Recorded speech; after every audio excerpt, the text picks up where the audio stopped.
अस्सलाम वालेकुम। आज हम बात करेंगे सब फर्टिलिटी यानी बांझपन के बारे में। हमारे ओपीडीज़ में देखा जा रहा है कि दिन ब दिन सब फर्टिलिटी वाले जो पेशेंट्स हैं उनकी तादाद में डे बाय डे इजाफा हो रहा है। ऐसा क्यों है, इसके बारे में आज हम बात करेंगे। Mostly it is related to our lifestyle, लेकिन लाइफस्टाइल की बात को हम इस सेशन के एंड में करेंगे। पहले हम बात करते हैं what are the reasons of subfertility, यानी सब फर्टिलिटी के जो बेसिक रीजंस हैं वो क्या क्या हो सकते हैं। सब फर्टिलिटी के रीजंस में दो फैक्टर्स जो इंपॉर्टेंट है, one is the male factor subfertility and the other is female factor subfertility. यानी बाज़ केसेस में मेल्स में कुछ प्रॉब्लम होता है और बाज़ केसेस में फीमेल्स में कुछ ऐसा प्रॉब्लम होता है जिसकी वजह से फर्टाइल होने में या कंसेप्शन करने में प्रॉब्लम आ रहा होता है। मेल फैक्टर सब फर्टिलिटी के लिए हम यूजुअली एंड्रोलॉजिस्ट या यूरोलॉजिस्ट के पास पेशेंट को रेफर करते हैं after getting a very simple test of husband semen analysis. Then हम आ जाते हैं फीमेल के क्या फैक्टर्स हो सकते हैं। फीमेल के अंदर बहुत से मसाइल पॉसिबिलिटी में होते हैं, लेकिन मोस्ट ऑफ द टाइम कोई ऐसा इरिवर्सिबल रीज़न यूजुअली हमें नहीं मिलता। सो अगर हम बात करें कि क्या क्या वजूहात हो सकती हैं एक फ़ीमेल में, तो उसके अंदर एग्स की क्वालिटी का अच्छा ना बनना, यानी ओवेरियन फंक्शन जो है उसका एबनॉर्मल होना, जिसकी वजह बाज़-औक़ात हार्मोनल इम्बैलेंस होता है और बाज़-औक़ात हार्मोनल एब्सेंस होती है या प्रीमेच्योर ओवेरियन एजिंग भी हो सकती है। इसके अलावा there can be a tubal factor subfertility, means के ट्यूब्स के अंदर कोई ऐसा प्रॉब्लम है जिसकी वजह से कपल कंसीव नहीं कर रहा। समटाइम्स यूट्रस के अंदर कुछ ऐसे प्रॉब्लम्स होते हैं जैसे यूट्राइन एनोमलीज हो सकती हैं या बच्चेदानी की साख्त के कुछ ऐसे मसाइल हैं जिनकी वजह से प्रेगनेंसी या कंसेप्शन नहीं हो पा रही होती।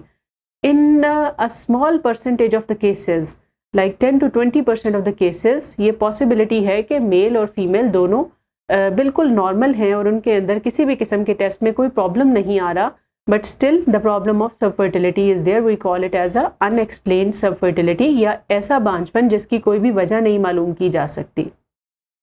सबसे ज़्यादा जो फ्रस्ट्रेटिंग चीज़ है वो ये है कि अब कोई भी वजह नहीं है तो इलाज क्या किया जाए।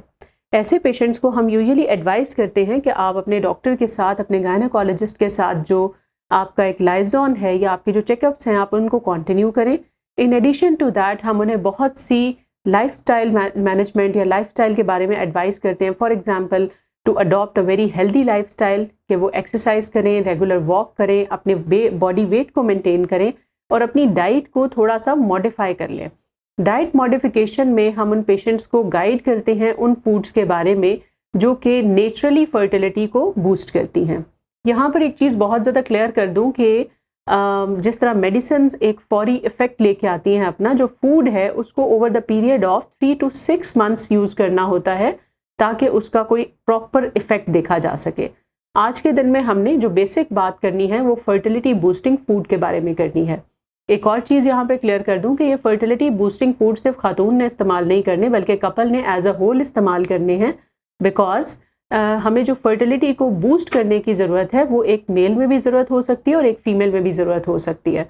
सो टू स्टार्ट विद जो फर्टिलिटी बूस्टिंग फूड्स हैं उनमें सबसे पहले प्रोटीन्स का इंटेक ज़्यादा करना बहुत ज़रूरी है। प्रोटीन्स हमारी बॉडी के बिल्डिंग ब्लॉक्स हैं, यानी वो जो बेसिक सेल का स्ट्रक्चर है that is build up on proteins.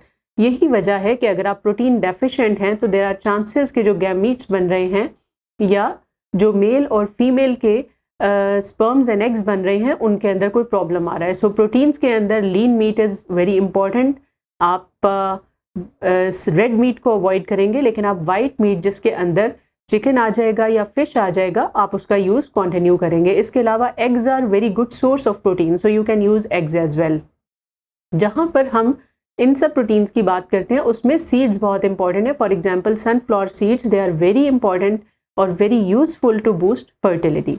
जहाँ पर हम फ्रूट्स की बात करें तो बहुत से फ्रूट्स और वेजिटेबल्स इस चीज़ में फर्टिलिटी बूस्टिंग में एक बहुत इंपॉर्टेंट रोल प्ले करते हैं। वहाँ पे आपने ये चीज़ मद्देनज़र रखनी है कि एवोकाडोज़ और बेरीज़ जो कि किसी भी किस्म के आपके पास अवेलेबल हैं, चाहे वो ब्लैकबेरीज़ हों, ब्लूबेरीज़ हों, स्ट्रॉबेरीज़ हों या जो भी आपके करीब में या इजीली आप अफोर्ड कर सकते हैं वो बेरीज़ आप यूज़ करेंगे और सिट्रस फ्रूट्स आप ज़्यादा से ज़्यादा यूज़ करेंगे।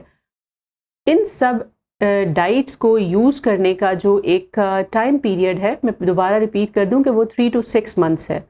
हमने बात कर ली प्रोटीन्स के बारे में, हमने सनफ्लावर सीड्स के बारे में बात कर ली और हमने फ्रूट्स के बारे में बात कर ली। In addition to that multi colour vegetables का जो एक सैलेड बॉल है that is to be used on daily basis.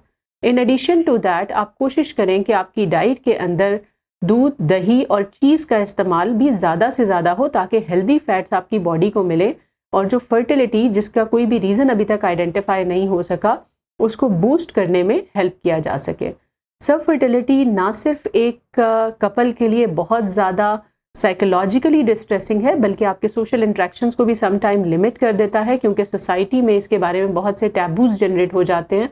So I hope so कि फर्टिलिटी बूस्टिंग फूड्स के बारे में ये वीडियो आप लोगों के लिए बहुत हेल्पफुल साबित होगी। Thank you very much.